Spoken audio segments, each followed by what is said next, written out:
Now at 5 and streaming on crossroadstoday.com, Jackson County authorities are searching for a 15-year-old teen who has been missing since July 1st. And authorities in Houston are investigating the death of a 4-year-old girl from last night. Plus, parts of Texas and Mexico are undergoing preparations ahead of Hurricane Beryl. And if you're going to be traveling, just remember you need to be home by Sunday afternoon because that's when everything begins. Beryl is definitely coming to town, going to be bringing substantial rainfall and gusty winds to our area. Not a hurricane, but a tropical storm that will leave us with quite a bit of a situation to deal with. So we'll have all of that coming up in just a moment. The investigation is underway in East Texas after video caught of puppies being dumped at a motel. You're watching 25 News now at 5.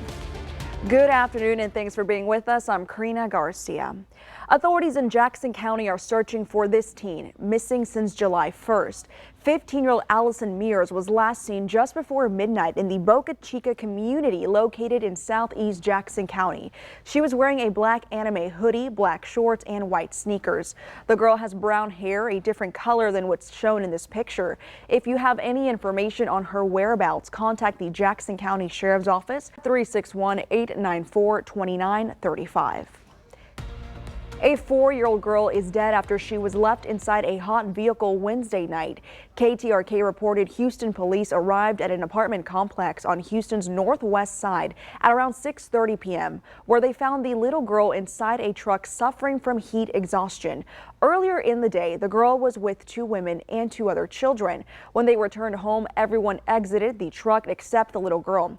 Police say that's when the adults noticed she went missing. When she was found, she was taken to the hospital where she was later pronounced dead.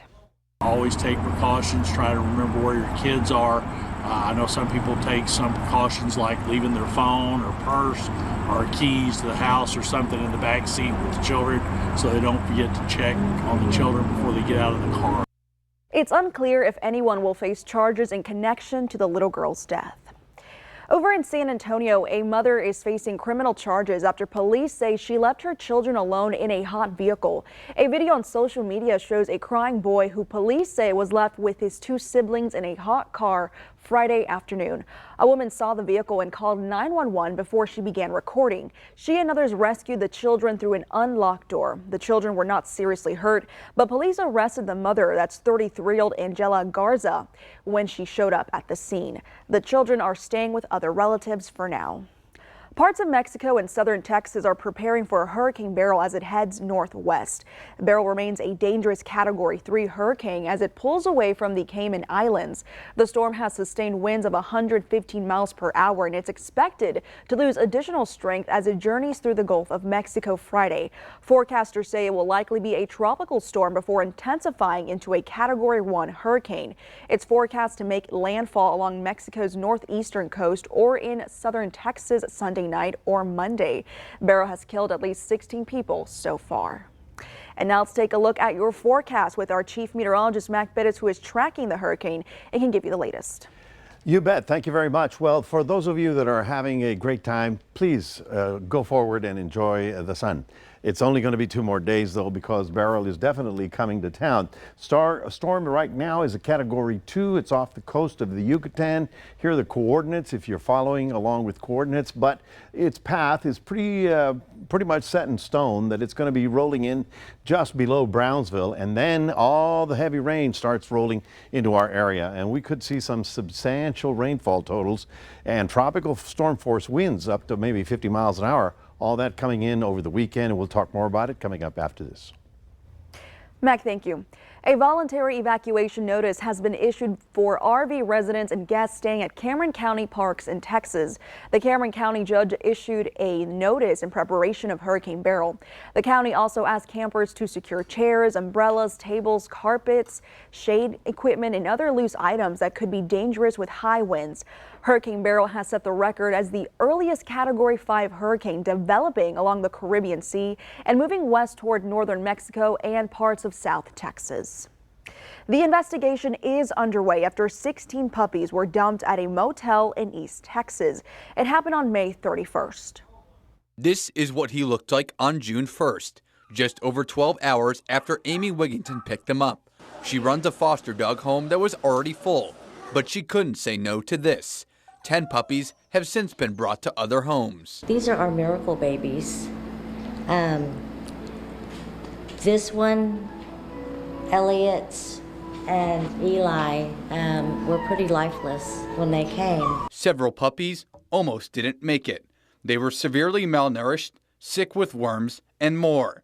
Because of this, Amy decided to name them right away. Eli was very critical. I wanted to name him so that if he passed away, he would have a name and know that he was loved. Now, a month later, the dogs, whose names all start with E, are growing, while also gaining that puppy energy, something that was unthinkable not so long ago. As for those responsible, they could face misdemeanor charges for each puppy left abandoned. The Henderson County Sheriff's Office is investigating. It's just like every other crime. They're treated just as serious. Surveillance video at the motel captured the incident. We are told the quality of that video is poor. It captured a dark-colored pickup truck dumping the puppies off. Witnesses told deputies that the license plate was unreadable. The sheriff's office says they currently have 2 suspects who are not in custody. Several witness interviews were scheduled for today. Try to see which story is more likely and hopefully get to the end, get to the end goal, but it's just going to take more work. An animal advocacy organization is collecting funds to help with the care of these puppies. Now, today, President Joe Biden spoke with Israeli Prime Minister Benjamin Netanyahu. They discussed a potential ceasefire in the war in Gaza and a potential hostage deal with Hamas. The two sides appear to be close to a framework agreement for an end to the fighting, but a deal is not yet finalized or assured. Biden and Netanyahu will meet in Washington in several weeks when the Israeli Prime Minister visits Congress. Meanwhile, Netanyahu has formally authorized his negotiators to enter detailed talks for a ceasefire deal with Hamas leaders. An Israeli anti-settlement monitoring group says the government has approved plans to build nearly 5,300 new homes in the area-occupied West Bank. It's the latest effort by Israel's government to beef up these settlements as part of a strategy to cement Israel's control over the West Bank and prevent a future Palestinian state. The group says the government's Higher Planning Council approved or advanced plans for 5,295 homes in multiple areas of the West Bank. Today was 25 News Now evening anchor Don Brubaker's last day in Ireland. His adventures began with a tour of the medieval castle built in the 12th century to guard against River Nore crossings. 3 of its original 4 towers still stand to this day. Afterwards, he and his group of tour grouping strolled through the narrow and winding streets of the medieval city before visiting the National Design and Crafts Center. And later that evening, he returned to Dublin for a farewell dinner to celebrate his spectacular journey and the new friendships he made along the way. Victoria Parks and Rec is holding a 4th of July bicentennial blast-off this evening at Riverside Stadium. Visitors can go enjoy live music, food, as well as inflatables, a vendor market, and much more. The event started at 4 and will run until 10:30 tonight. Fireworks are set to go off at 9 o'clock. So here is your viewer poll. You can scan that QR code right there on your screen to vote. The question is, how do you plan to spend the 4th of July? Is it by watching a fireworks display, hanging out with friends or family, relaxing at home, having a barbecue or picnic, or watching a parade? We want to hear from you. Come to crossroadstoday.com/vote to take part, and we're going to have an update on 25 News Now at 6. And remember to subscribe to our YouTube channel, Crossroads Today. Hit the like button and click that notification bell. For now, stay with us. Alec Baldwin is set to appear in a New Mexico courtroom as he's currently facing manslaughter charges. Straight ahead on 25 News Now at 5, the latest in the Rush shooting trial. Also ahead, Texas Arlington celebrating Independence Day today with one of the biggest parades in the Southwest.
Alec Baldwin is going to be in a New Mexico courtroom next Tuesday. The actor is facing manslaughter charges in the shooting death of cinematographer Helena Hutchins on the set of the film Rust. A New Mexico judge denied a pair of motions from the actor's attorneys Wednesday. His defense team claims prosecutors mishandled evidence procedures in that case. They said since the weapon in question was destroyed from FBI forensic testing, it was no longer possible to recreate the examination. Jury selection is scheduled to start Tuesday in Santa Fe. More than 140 million people across the U.S. are under a dangerous heat wave. Heat alerts are up in 20 states today. Over in the West, temperatures are expected to reach as high as 110 degrees in parts of Nevada, Arizona, and California, where fire crews are battling more than 24 active fires. One of the largest is the Thompson Fire, which has burned more than 3,500 acres north of Sacramento. About 26,000 people are under evacuation orders, and forecasters predict there will be no relief from the heat until the middle of next week. The U.S. Consumer Product Safety Commission has put out a warning on fireworks. There's new data on firework-related injuries and deaths all across the U.S. From bottle rockets to aerial fireworks, July 4th fun can turn dangerous in an instant if the explosive devices aren't properly used. We know that there's still way too many injuries and deaths associated with fireworks. In its annual fireworks report, the U.S. Consumer Product Safety Commission found there were 8 fireworks-related deaths last year, most from misuse and some from a device misfire or misfunction.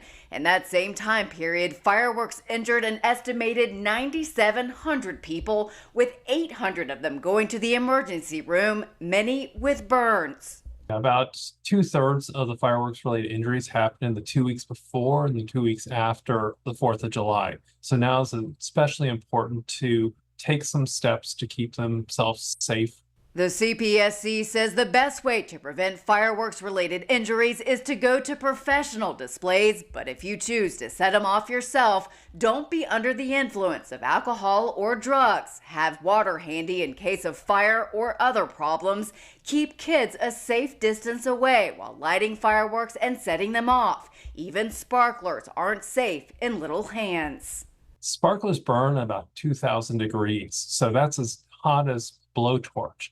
So those cause a tremendous amount of burns each year. Finally, make sure you buy legal fireworks from reputable retailers only. The report shows that in the last fiscal year, about 18% of selected and tested fireworks products were not safety compliant. We want everybody to have a fun 4th of July. For Health Minute, I'm Mandy Gaither.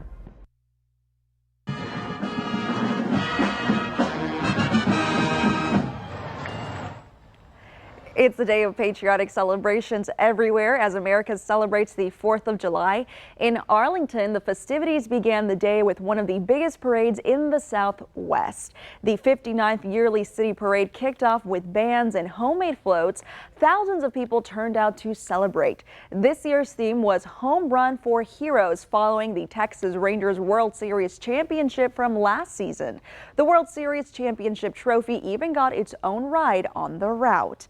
Now, over in El Paso, a man is honoring Independence Day in his own way. Henry Lopez was seen walking up the Trans Mountain Trek with the American flag. His mission was to spread awareness about Independence Day. Other cars spotted him while driving on that same trail earlier today.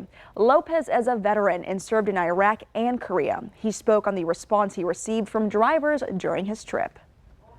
Just people, I guess, honking and waving, also proud to be an American too, I'm assuming. Lopez says he hopes to repeat the same walk again next year. Well, good afternoon, everybody. Hope you're having a good time out there. The watermelon and the lemonade or whatever you're drinking. It's 94, so you got to be drinking something. The high temperature has not come in, but it's probably about 95 for today. So, yeah, we expected hotter than July. But the problem is Friday and Saturday are okay. Not Sunday. Sunday, things really get interesting around here. We'll have all that coming up in just a moment.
Well, good afternoon, everyone. Hope you're having a great time. And as long as you're aware of the weather, then we're okay, because we're going to have a couple more days of sunny, warm weather to deal with because high pressure is still on top of us. But as we've been talking, Beryl is coming. Think about this for a second. Beryl started over the weekend. It's been inactive for now 5 days. It has crossed the Atlantic, maybe 1,000 miles, and is now forecast to roll right up into deep South Texas by the time we get to Monday. And Beryl is going to have a significant impact on us as well. So the high pressure basically is kind of fighting it, okay? That's a boundary. It can't go through. So right about here is going to be the territory where they're going to be knocking it out, and that's going to be very interesting because it's going to be on top of us. So here's the storm. It's a few hundred miles off the coast of the Yucatan. There are the coordinates. Let me get the coordinates for you. It's 19.5 north, 84.3 west. It's still a category 2, and as you can see, the Yucatan is really going to get the bearings or the brunt of a category 2 storm. Then it will loosen some of its energy right over the landmass, and then when it gets out over the warm waters, it will re-strengthen. Now, these two lines are very important here, these yellow lines. The computer models are really smart, okay? They really do good stuff. And there is the path of the storm, 50 miles south of Brownsville, and it will fall apart out here in southwest Texas. Problem is, a couple computer models are trying to bring it up 50 miles north of Brownsville, which for you and me means it would come in somewhere around, somewhere between this area, maybe around Corpus Christi. So if it turns just a little bit by 100 miles, it's going to be rolling up into the central Gulf Coast as opposed to the southern Gulf Coast. So that's going to make a big difference. And right now it's hard to call that. All I can tell you, it's just going to be stormy around here. All right, so let's just get ready for it, because as you can see, all the models are in really good agreement all the way till about right here, and that's Sunday night. And then they start sort of wobbling out. It's curious, and then they all fall apart right here. So that's the other factor that's going to be a problem, is that it's going to fall apart on top of us, so it's going to rain and rain and rain. Now, in the meantime, marine conditions are going to start getting bad on Saturday night and into Sunday, and it's going to be rough out there. And the rainfall totals are still going to be significant, but instead of having them layered like this, okay, they're going to be layered this way to the west. So coastal areas, 4 to 8 inches. That includes the crossroads. And then in southwestern areas, 3 to 4 inches, which in any book is going to be substantial rainfall. It is going to be rather blustery here. We could see 40 to 50 mile an hour winds as well. Now, it's not a hurricane for us. It's a tropical storm, but that still means we're going to have some problems. Okay, there you see it. And then it stops right there on Tuesday, Wednesday, and then rains itself out, which is a big question mark for us. And so you just got to be ready for everything, especially beginning on Sunday night. Tomorrow, we've got a good day on Friday in Port Lavaca. Tomorrow, we've got a good day in Cuero, getting up to about 95. 1 or 2 little isolated storms, but they're not related. And then on Sunday night is when things start getting interesting and windy. And I'm calling it an alert day already for Monday, Tuesday, and Wednesday for substantial rainfall coming in from Tropical Storm Beryl. That's your 7-day forecast, reminding everybody we do have a QR code. Love for you to scan that, put Crossroads Today on your phone, and here's Karina. Thank you, Matt. Coming up next on 25 News Now 5, Ford has issued a recall of their Mustang vehicles over a steering issue.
Ford Motor Company has announced a recall affecting more than 30,000 Mustang owners.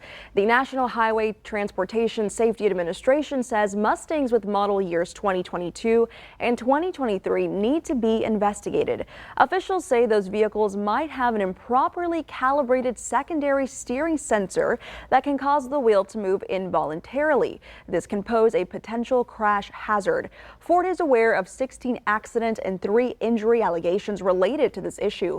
Customers are advised to ask their local Ford dealer about scheduling a free software update. A Wisconsin dairy farmer is spreading the word on social media. He's showing others how his small dairy farm is milking it in the modern age. It all started when the dairy farmer Aaron looked into ways to modernize the farm a few years ago. His dairy farm has a barn that relies on milking robots, and it uses another machine he calls Moombamba since it moves on its own, pushing feed closer to the cows. This Wisconsin farm that utilizes technology and social media could offer a change for an industry where other smaller dairy farmers struggle. Now, elected officials and business leaders in the Rio Grande Valley are teaming up with their Mexican counterparts to try to rebrand the area under a unified name, the Rioplex. You can read this Texas Tribune article on our website, crossroadstoday.com. And stay with us. We're going to take one last look at your forecast when we come back. Plus, today we celebrate 2 birthdays, America's and the Caesar salad. Plus, here's a look at World News Tonight right after 25 News Now at 5. With ABC's George Stephanopoulos, the exclusive first interview since the presidential debate. A first look on World News Tonight with David Muir, the most watched newscast on television.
The Caesar salad turns 100 today. The salad is believed to have been created and first served at a restaurant in Tijuana, Mexico.